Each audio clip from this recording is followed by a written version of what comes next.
the following topic. Let's assume that the students' heights have normal distribution with mean 172 centimeters and the variance is 12 square. We have the following question. Let's assume a student is coming into the room. One student is coming in. What's the probability that, question A, his height is below 1.9 meters? Question B, his height is above 2 meters. Question C, between 160 centimeters and 184 centimeters. Question D, between 148 and 196 centimeters. So, before we start calculations, let's remind the normal distribution. This is a distribution with density function of bell shape, where at the peak we have exactly mu. So mu is 172. Okay, what are the probabilities of standard deviation, the square root of variance? If we add one standard deviation and subtract, then we have 184. If we subtract, we have 160. And between this and that, we have about 68% of the whole population. Now, if we add one more standard deviation, we'll have 196. Then we have, in this region, we have 17.5%. And if we subtract, again we have 17.5. And on the right and on the left, in these little tails, there are about 2% and 2% below 148 and above 196. Question A, that x is below 1.9 meters. So it is, let's switch to centimeters. Now we have the formula for standardization. Z equals x minus mu over sigma. If we make this transformation, then we jump into a standard normal distribution with parameters 0, 1, and we can use our cumulative distribution function given by numerous tables. So let's do it. So we have, this is probability of z. Z is normal with parameter 0, 1. Z less than 190, this is x, minus mu is 172, divided by sigma, sigma is 12. So this is probability, z is less than 18 over 12. We cancel this fraction by 6, so we have 3 over 2, so this probability z is less than 1.5. And we read from the table. If you don't remember how we do it, you can return to our previous lecture, where I have been showing it many times. 0.9332. Okay, and that's the answer.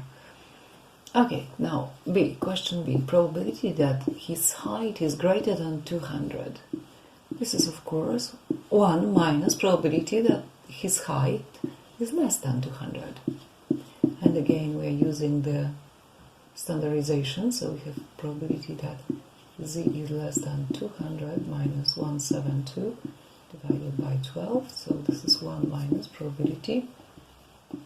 This is 2.3 in period. So this is 0 1 minus 0.99, so this is about 0.01. This answer is 0.09, so 1 in 100 is above 2 meters. Now, how about 160 and 184? If you look at the graph, we have exactly 68% of population between these numbers, so the answer is automatic. This is 0.68. And between 148, 196, can you see that? This is plus minus 2 sigmas. We have 96 about, so it's about 0.96. So these answers came automatically. But now the next topic we can do with the same distribution is now 3 students come in. What are we doing now? 3 students come in. What's the probability?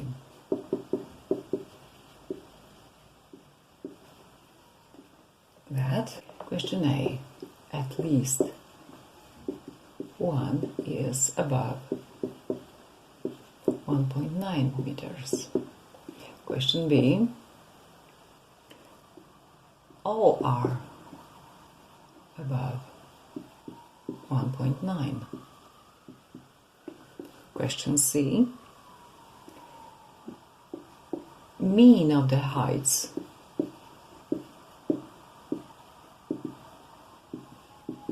is above 1.9. And D,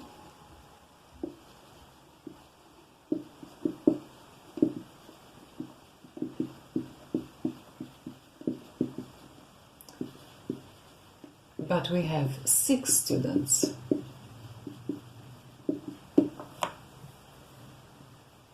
Okay, so question A. Now, we assume the population of students is very, very big. So we can assume that a student is chosen randomly and still the number of other students remaining is very, very big. So we can say, and we have 3 independent trials.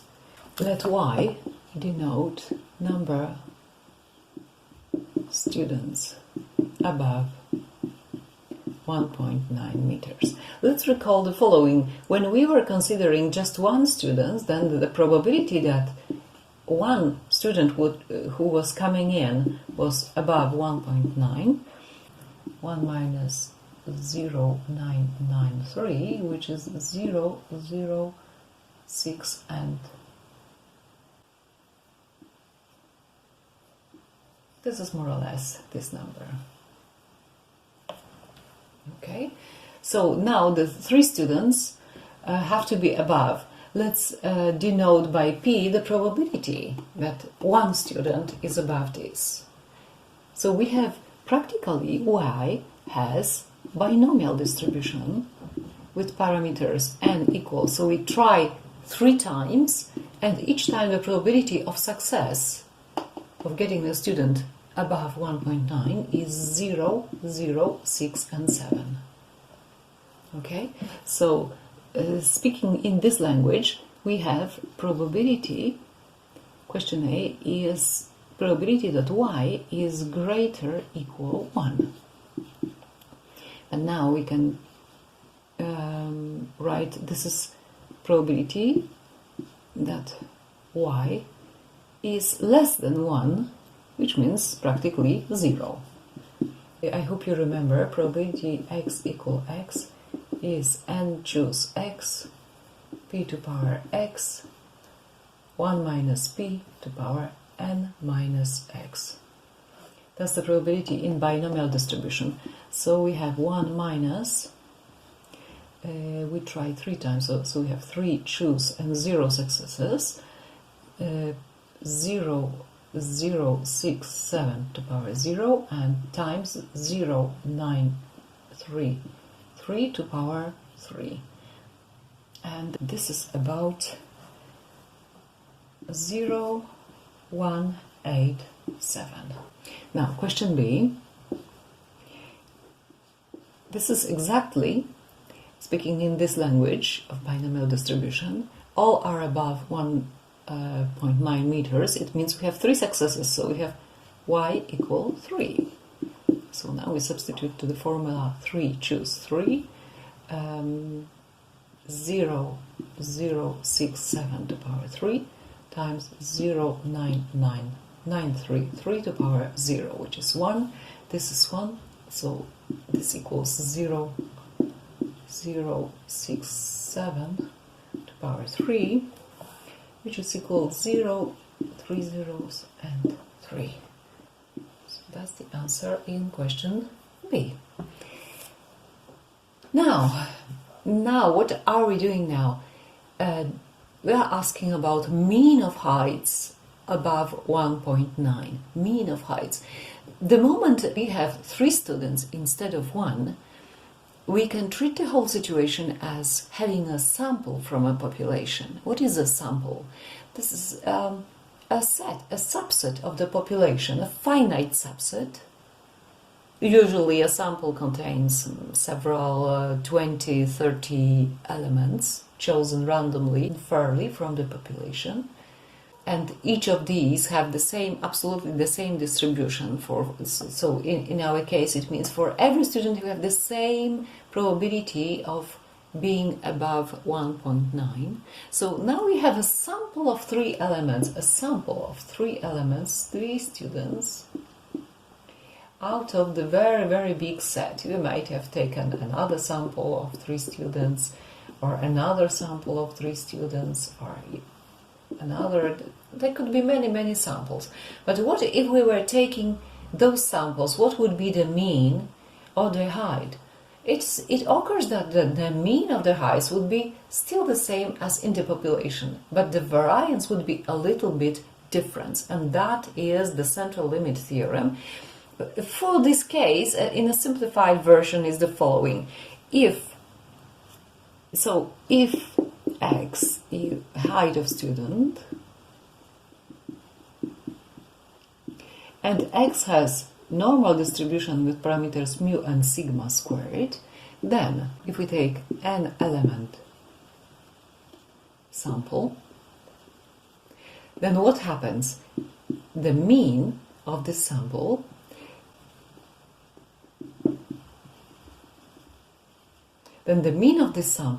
has also normal distribution with parameters the same mu, but variance will be divided by n, by number of elements in the sample. Okay, so let's refer it to our case. So in this case, that's a very, very important fact. This is a very, very important fact. So in our case, what would it mean? That we have the mean has normal distribution with parameters mu equal 172 and variance, let's call the variance. Now, the variance of the sample will be denoted by s squared, okay? So with variance will be 12 squared divided by 3. So that the standard deviation is square root of this, so this is 12 over square root of 3. So what's the probability that mean is above 190? This is probability that z is above 190 minus 172 divided by 12 divided by square root of 3. So this is probability. So this is z greater than 3 square root of 3 by 2. So this is probability that z is greater than 2.6. So again, this is 1 minus probability z is less than 2.6. 1 minus 0.995. So this is about 0.00005. Okay, so that's the answer in question C.